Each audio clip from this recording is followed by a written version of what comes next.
noite para você que está curtindo esta sexta-feira de descanso. Fique com a gente porque o Metrópolis está cheio de atrações, não é mesmo, Didi? Boa noite. Boa noite, Júnior. Cheio de atrações para vocês. Daqui a pouquinho a gente tem duas visitas ilustres por aqui. A gente recebe o ator-cantor, ou seria o cantor-ator Paulo Miklos, hein? Ele tá com um novo filme chegando aos cinemas, O Homem Cordial. E o diretor do longa também vai estar aqui, o Iberê Carvalho. Pois é, tem cinema, né? Por aí, tem exposições, tem dança. Olha só o que a gente preparou hoje para você. Olha pra cara dele! Hashtag Aurélio Assassino tá bombando. E você? O que você faria no meu lugar? Aurélio é um roqueiro que se envolve num acidente e é rapidamente cancelado nas redes sociais. A gente recebe o ator Paulo Miklos e o diretor Iberê Carvalho para falar sobre o lançamento do filme O Homem Cordial. Vivo! Para aí, moleque! Cadê meu irmão? Hoje vai sair alguém queimado. As grandes cantoras do rádio estão de volta numa exposição que é pura nostalgia. Tempo de falar em estrelas, falar de mar, de um céu assim. Você me deixa louca, louca, muito louca. Ela é a rainha do carimbó chamegado, sonhadora, poetisa, uma verdadeira contadora de histórias. Vamos abrir o baú da vida inspiradora de Dona Onete. Te mete, te joga e vem com a gente. Toma banho de chuva, toma banho de cheiro, depois se jogar no banheiro. Olha que alegria, que privilégio, que honra. Eu tô aqui com Dona Onete, que é a homenageada da ocupação Itaú Cultural. Gostei. Aí eu me senti ali uma rainha. Ué, mas você é uma rainha. É a rainha do carimbó, Carimbó não é? chamegado. Faço as coisas para mim, a homenagem em vida. Porque depois que a gente vai, jogam lá, não é mais, sabe, né? Os tampos. Quem sabe quantas coisas minhas não vai ser jogada fora da minha casa. As águas do rio Guamá, Mareia, se junta com Guajará, Marezeia. Essa professora, que ao mesmo tempo era uma artista, uma compositora, uma historiadora, ela consegue juntar tudo isso na carreira dela, você acha? Ela consegue, é uma linha do tempo que não é reta, né? Que é cíclica e tudo isso se mistura, né? E fortalece essa artista e essa mulher. Viajou o mundo, eu acho que ela começa tarde, bem entre aspas, porque ela implode, né? Ela acontece dentro primeiro, ela acontece no lugar dela. Ela já tinha essa existência artística desde que ela era professora. As aulas dela eram com música, eram com contação de história, então já eram aulas artísticas ali. Vem, chamega com a gente, vem. E eu comecei a cantar essa história dessa cobra. Então, o que aconteceu que ela não apareceu mais, ela vinha quando enchia a maré, ela vinha contra a maré. Ali a gente tem o áudio da própria Dona Onete contando a lenda da cobra grande, que é bem diferente com ela contando, é mais rico ainda. O mercado ver-peso, que está muito presente também no imaginário, né, e nas canções de Dona Onete. E aí as garrafadas, os cheiros, as ervas, o rio, né, a água, todo esse sincretismo. O Círio de Nazaré também, que é muito cantado por ela. Que batuque é esse? Que batuque forte. É tambor de índio, é tambor de negro, é tambor do norte. Ela não só é uma artista, mas ela é uma embaixadora dessa diversidade cultural brasileira. Ela é uma figura muito importante para referendar essa cultura de Belém que é brasileira. Estou bem feliz de ver as cores, todo esse clima aqui.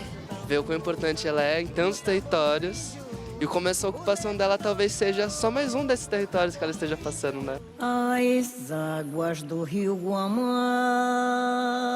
Mareia,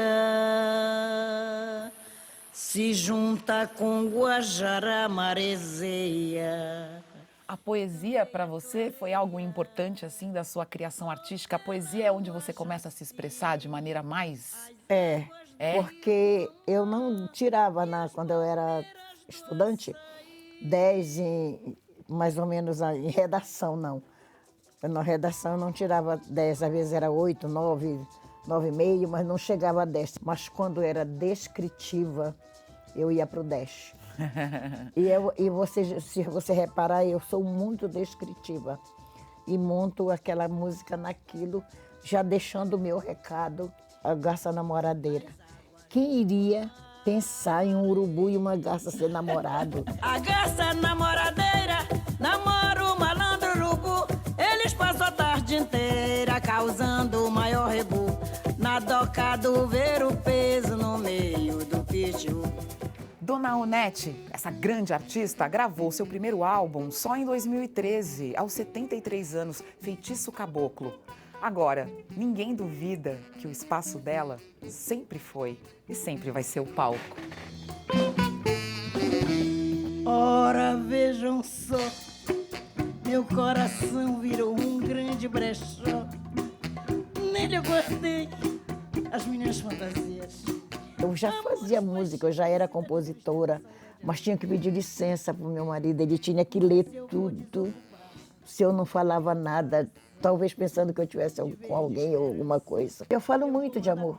Sim. Eu faço um coração brechó, que eu abro um show, e que tem gente que bate assim, parece que machuca alguma coisa.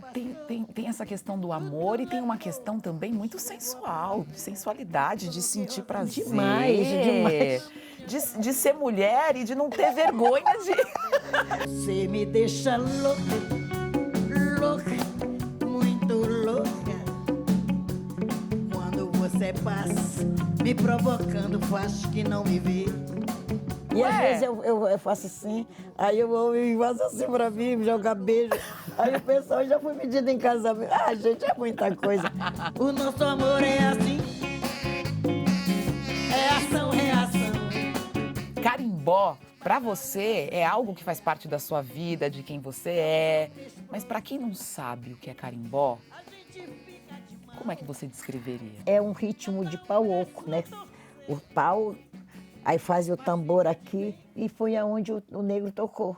Então eu digo, no tambor do índio, o negro tocou, o negro se misturou com o nosso teretetê. E os nossos versos caboclo virou carimbó e banguê.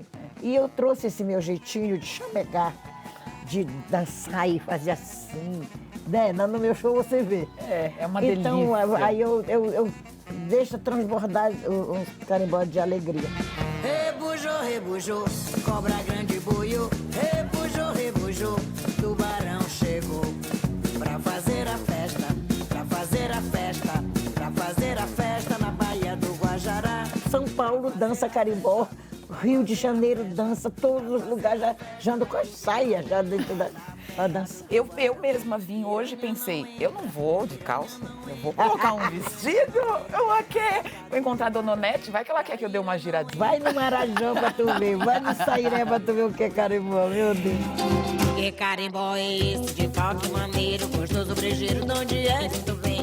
Vim do Baixo Tocantins pra tocar aqui em Belém. Idosa, ainda sonho. E por que não sonharia, né? Mas tem gente que diz assim, eu não sonho mais, que eu já tô... Não, eu não tô entregue, não, eu ainda não tô. Eu ainda não fiz tudo que eu desejo fazer pelo meu povo, ainda não fiz. Onde a canarana é viçosa e o tapete é muro. Sou carimbó de água doce, muito diferenciado. Porque tenho um toque maneiro, meu swing deixa negar. Ah, Dona Onete, vale muito a pena essa ocupação no Itaú Cultural, hein, gente? Vamos mergulhar no universo do carimbó. E agora é hora da gente matar um pouco a saudade dos velhos tempos. Por quê? Porque temos uma mostra no Farol Santander, aqui em São Paulo, que celebra a história do rádio no Brasil e com destaque para as nossas grandes cantoras. Pois é, eu fui até lá de conferir tudo de perto e ainda por cima conversei com duas vozes. E que vozes! Duas vozes do nosso país. Um privilégio, porque ainda por cima elas cantaram com exclusividade pra gente.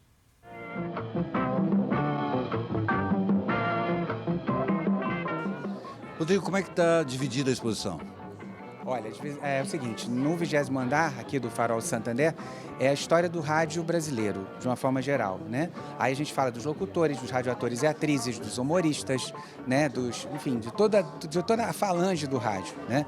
E no outro andar, que é esse que a gente está, que é o 19º, são as cantoras do rádio, as grandes cantoras do rádio. A gente selecionou 24 cantoras da era do rádio e tem fotos, vídeos delas e alguns objetos de algumas delas.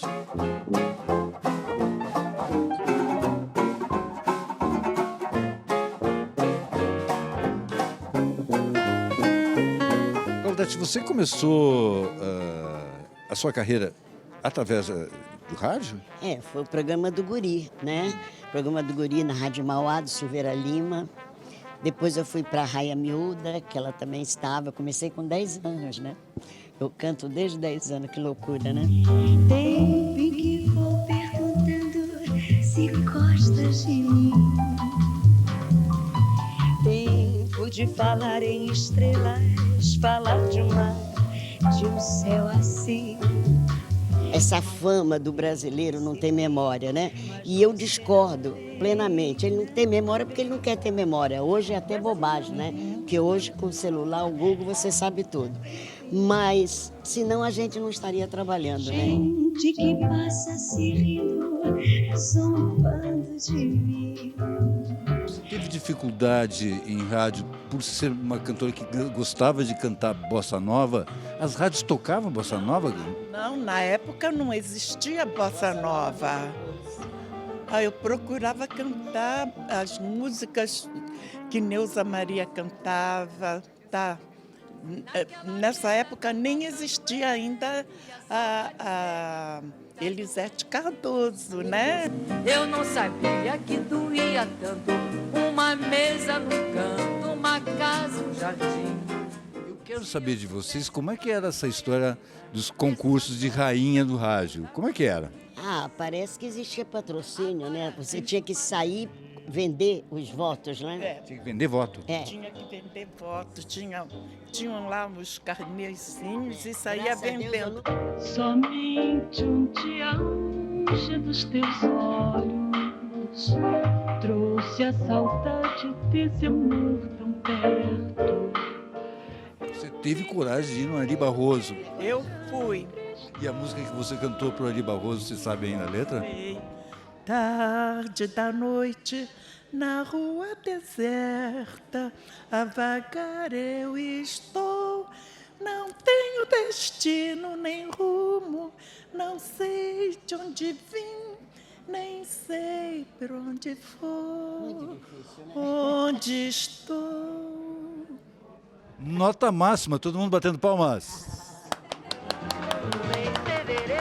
Em fevereiro tem carnaval, eu tenho um busto, um violão, sou Flamengo, tenho uma nega chamada Teresa. Delícia! O pintor Paulo Pasta está com uma exposição em São Paulo onde ele celebra 40 anos dedicados à pintura. O curioso é que nesta nova série de trabalhos o Paulo abandonou as pinturas em grandes dimensões e se dedicou a pequenos quadros, tanto que a mostra se chama Pintura de Bolso.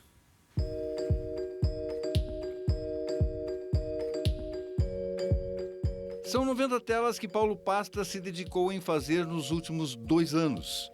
Nelas, o pintor revisitou fases da sua carreira e encontrou, nestes pequenos espaços, formas de resumir seus processos. São quase doses homeopáticas de tudo que Paulo Pasta fez ao longo de 4 décadas. Pintura de Bolso está em exposição no novo espaço da Milan Galeria até o dia 29 deste mês.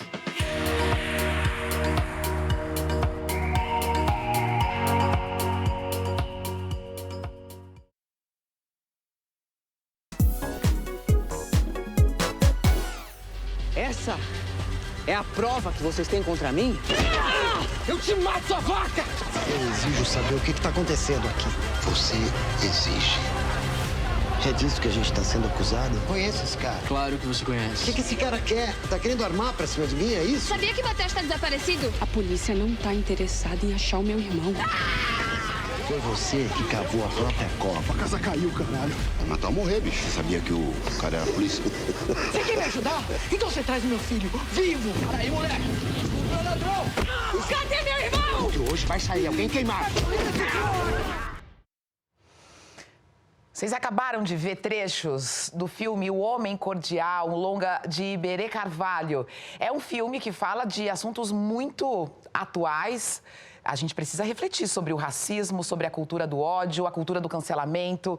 E a gente tem aqui no estúdio, para discutir tudo isso, para falar um pouco do filme, o ator Paulo Miklos, que é o Aurélio, líder de uma banda de rock que se envolve num incidente onde um policial é morto. E aí, toda essa confusão é filmada, cai nas redes sociais, começa um grande julgamento na internet. A gente está aqui para conversar com o Paulo e também com o Iberê Carvalho, para falar mais sobre esse longa que estreia no dia 11 de maio, mas a gente já quer que as pessoas coloquem na agenda. Cinema Nacional Metrópole está ligado. Boa noite, gente. Tudo bem? Tudo bom, Adriana. Prazer estar aqui com você. Boa noite, Adriana. Uma honra estar aqui no Metrópole. Sempre quis vir e nunca tinha vindo. Ah, que bom, bem-vindo. O Paulo já tem carteirinha aqui na TV Cultura, ele já passa... Tenho, já. O pessoal não pergunta mais. Já dou uma carteirada na porta, já vou entrando. Ô, Paulo, o set de cinema tá virando um lugar quase como palco para você, hein? Sim, já está como palco. Eu já faço as duas atividades, tanto quanto. Que legal. E nesse filme você leva para o cinema um roqueiro. Exatamente. Eu até falei para o Iberê. O Iberê veio falar, não, porque é um roqueiro dos anos 80. Eu falei, poxa, Iberê, roqueiro dos anos 80? Pô, Iberê! Não, espera, eu vou te explicar e tal. E aí, realmente, ele me explicou toda a ideia do filme. E é muito bacana quando você trabalha com um diretor que sabe o que ele quer, é também o roteirista. Então, ele está contando a história que ele está dirigindo, né? Então, em vários momentos, a gente discute muito, porque aí você tem as ansiedades do personagem e as discussões e as questões e tal. Então, é muito legal, porque a gente pode ter essa discussão criativa no set de filmagem, enquanto a gente está desenvolvendo e contando a história, porque a história está se desenrolando mesmo ali naquele momento. Né? Bom, então pronto. É a deixa para eu perguntar para o Iberê que história que você quer contar. E que história que você quis contar para a gente, Iberê? Bom, então, O Homem Cordial é um filme que eu escrevi em parceria com o Pablo Stoll, que é um uruguaio. O Pablo Stoll é muito conhecido, sobretudo na América Latina, por conta do filme Whisky, que ele fez em 2003. E a gente, naquele momento, a gente não sabia exatamente onde é que a história ia dar, mas a gente queria falar sobre este momento que a gente via, não só no Brasil, mas na América Latina e em outros lugares do mundo, assim, de um crescimento de uma onda reacionária. E também de como a dificuldade, como a gente estava incorporando as redes sociais nesse processo, assim. Como é que a rede social estava sendo usada como ferramenta de propagação do ódio, das fake news, enfim, e de ataque a democracias pelo mundo. Então, a gente começou a pesquisar esse universo e tentar descobrir como é que a gente contava essa história. E veio do Pablo Stoll a ideia de uma história que se passasse numa única noite e que tivesse, assim, como pano de fundo esse contraste social, né? Esse contraste social muito latente no Brasil. Mas não tem como falar de injustiça social no Brasil sem tocar no tema racial. Claro. Né? Porque por conta da nossa história mesmo, da nossa economia e da nossa sociedade toda forjada ali em cima da escravidão. Então, o tema racial entrou e aí a gente começou a discutir como é que a gente vai falar da questão racial, ele sendo branco, eu também, e a gente falou, mas a branquitude é uma questão para ser discutida. Claro. A branquitude é uma questão que tem que ser debatida dentro desse debate, né? E tem pouca gente falando sobre isso. Sim. E foi a partir daí que surgiu a história do Homem Cordial, que coloca, a princípio, né, sem querer dar spoiler, a princípio, esse personagem artista, branco, privilegiado, hétero, num lugar no centro das atenções. E aos poucos a história vai caminhando e a gente vai vendo que o buraco é mais embaixo e outras pessoas são afetadas. Pois é, a gente vai ver um trechinho do filme agora.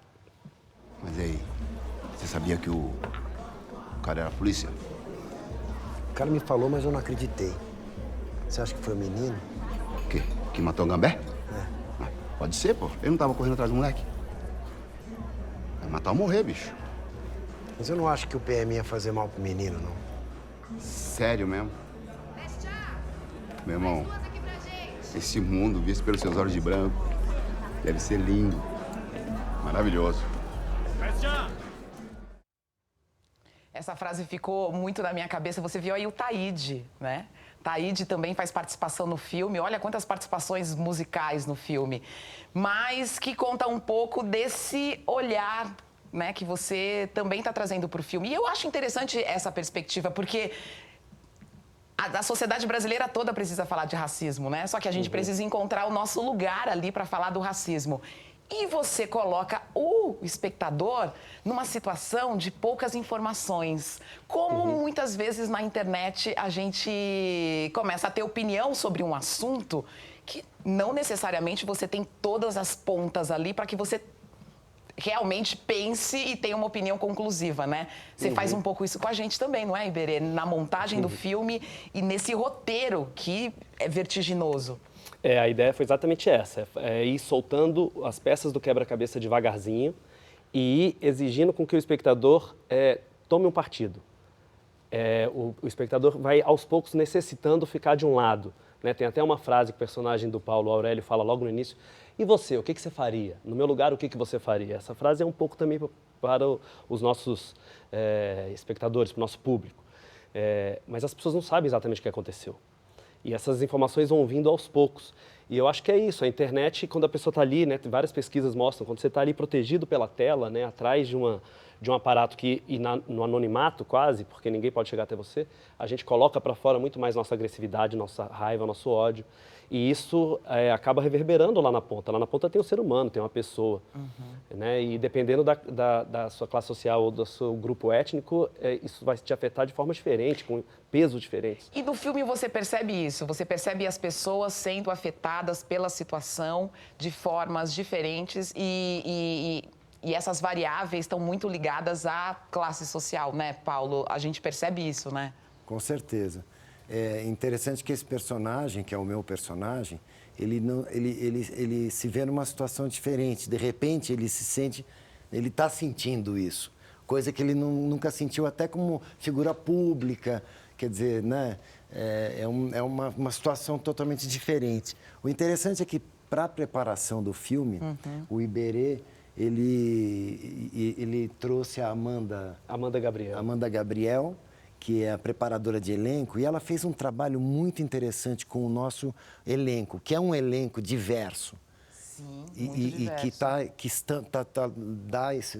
leva estampado no filme, né, essas diferenças todas, mas estávamos todos na mesma sala, fazendo um trabalho muito interessante de experimentar a vivência de cada um e as diferenças raciais, enfim, na história de cada um, como é que a gente sentiu isso na carne e qual a história a gente queria contar. Então, foi muito interessante, porque a gente de repente, a gente descobriu essas tensões, todas essas histórias entre a gente. Isso uniu muito o elenco para contar essa história. Claro. E para também uma conscientização, né, da situação de cada um como estava absorvendo a história que a gente ia contar juntos, né? Então isso é muito bacana, um trabalho fantástico que acho que está na tela. Assim, a gente está aqui fazendo essas discussões interessantes, instigantes, importantes. Já usei muitos adjetivos, mas o filme não é um tratado sociológico. Exato. Então é bom que também as pessoas entendam isso. Não é exatamente um tratado. E a arte ajuda a gente nesse lugar, vai propondo realidades possíveis, forjadas, para a gente entrar nesse mundo, né? Porque eu acho que não tem como fazer um filme descolado completamente da nossa sociedade, do mundo, do tempo que a gente vive. Claro. Mas a gente sempre quis, e eu acho que a gente conseguiu fazer um thriller, né? Um filme tenso, é um suspense. Um amigo que assistiu o filme em Buenos Aires, numa sessão que a gente teve lá, ele falou assim: nossa, há muitos anos eu não roía as unhas no cinema. É isso! Então é um filme que te deixa assim o tempo inteiro ligado, e eu acho que as pessoas que gostam desse gênero vão também se divertir E se saírem de lá reflexivas, melhor ainda. Melhor ainda. O nome, o Homem Cordial, faz uma referência a um termo, né? A um conceito até, de Sérgio Buarque de Holanda, né? Isso. E você fica bem à vontade nesse lugar, porque sua formação também permite, não? Eu estudei antropologia antes de fazer cinema. E esse título veio depois. A gente já estava com o roteiro bem encaminhado ali quando veio a ideia. Assim, falou, pô, eu acho que a gente está falando de uma característica de nós brasileiros que o Sérgio Buarque tentou definir lá em 30 e pouco, né, no Raízes do Brasil. Então, o filme, de forma alguma, como você disse, não é uma tentativa de fazer um tratado cinematográfico do conceito do Sérgio Buarque, de forma alguma. Mas o título traz essa reflexão, essa provocação de aonde é que está essa cordialidade? Até onde vai a nossa cordialidade? E eu acho que os nossos personagens todos, nas cenas... Porque o filme é um pouco um road movie, né? Um filme de estrada, né? Como a gente diz, só que na cidade de São Paulo, numa noite na cidade de São Paulo. Então, o personagem do Paulo, ele vai transitando pela cidade e encontrando personagens diferentes. E cada encontro desse vai revelando uma característica, um fator, um elemento desse conceito tratado pelo Sérgio Buarque há muito tempo atrás. E a nossa metrópole tá lá, né? À noite, com todas as suas belezas e também todas as suas contradições, né, Paulo? Sim, com certeza. Não, filmar essa noite foram, como muitas o Ribeiro diárias. falou, foi um mês de noturnas pelo centro, sabe, pelos bairros, pela periferia. Foi incrível, assim. Foi eu que sou paulistano, da Gema, nascido, criado, crescido aqui em São Paulo. Foi realmente um corpo a corpo com a minha cidade. Assim. Poxa, eu gosto de ver a minha cidade também na tela do cinema, sabe? Muito bacana. É bom isso. E parabéns, estamos aqui no final da entrevista, mas vou te dar parabéns porque você já chega aqui premiado. É verdade. Esse filme, Gramado. Além das alegrias todas que ele traz pra gente, vai continuar trazendo agora que ele vai para os cinemas, né? Eu ganhei um Kikito em Gramado, com melhor ator, com esse papel. E isso é uma alegria maior que pode ter, né? Assim, vem coroar o trabalho, que não é só meu, quer dizer, que é do Iberê, que é da Amanda Gabriel, que é desse elenco fabuloso, que é do Pablo, que é da equipe técnica. Então, o cinema é uma arte de equipe. Coletividade está ali, né? Então, é uma coisa que, quando eu comecei a fazer cinema, eu logo me dei conta, eu senti essa familiaridade. Eu falei, isso aqui é uma banda. Eu sei do que se trata, eu sei o que é isso. É que cada um tem que dar o seu melhor com um objetivo comum. Um bem de líder, né, gente? Total. Iberê, muito obrigada, foi um prazer. Paulo. Querida. Voltem sempre. Obrigado por nos receber. Só chamar. E vocês anotem aí, hein? 11 de maio, O Homem Cordial, nos melhores cinemas. E o Metrópolis volta daqui a pouco.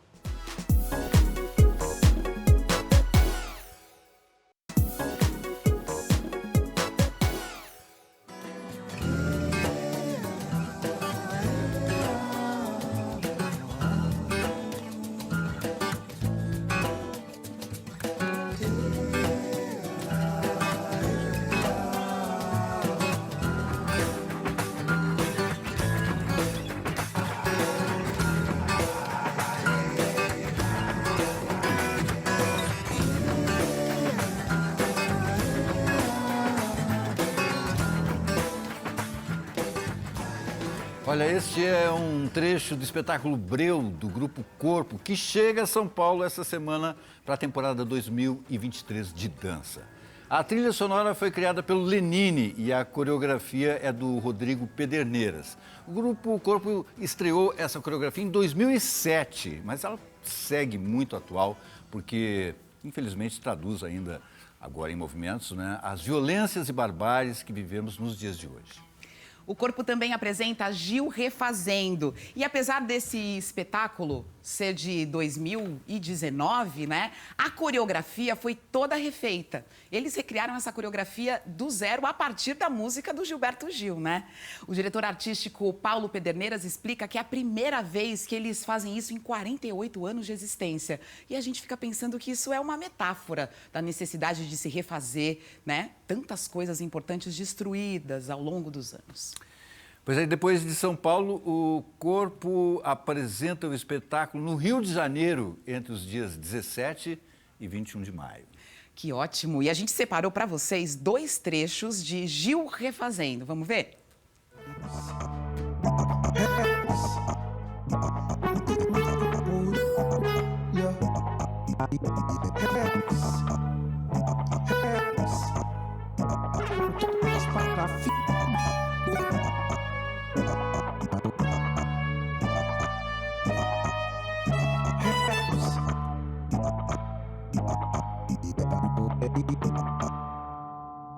A raça humana é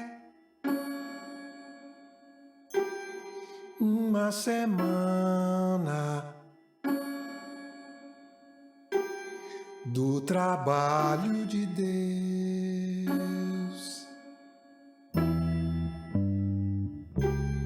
A raça humana é uma semana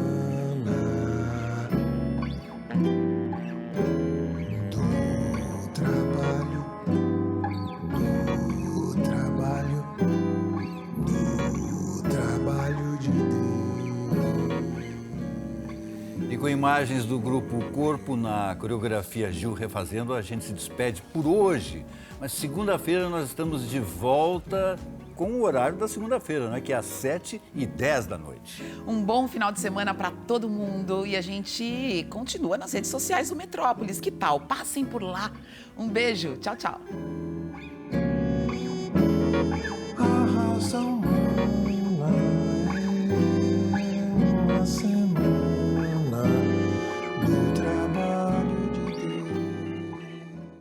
Cultura e entretenimento? Pronto, você tá no lugar certo. Metrópolis Programa. Agora segue a gente, clique no sininho, dá um like e aí você fica por dentro de todas as novidades.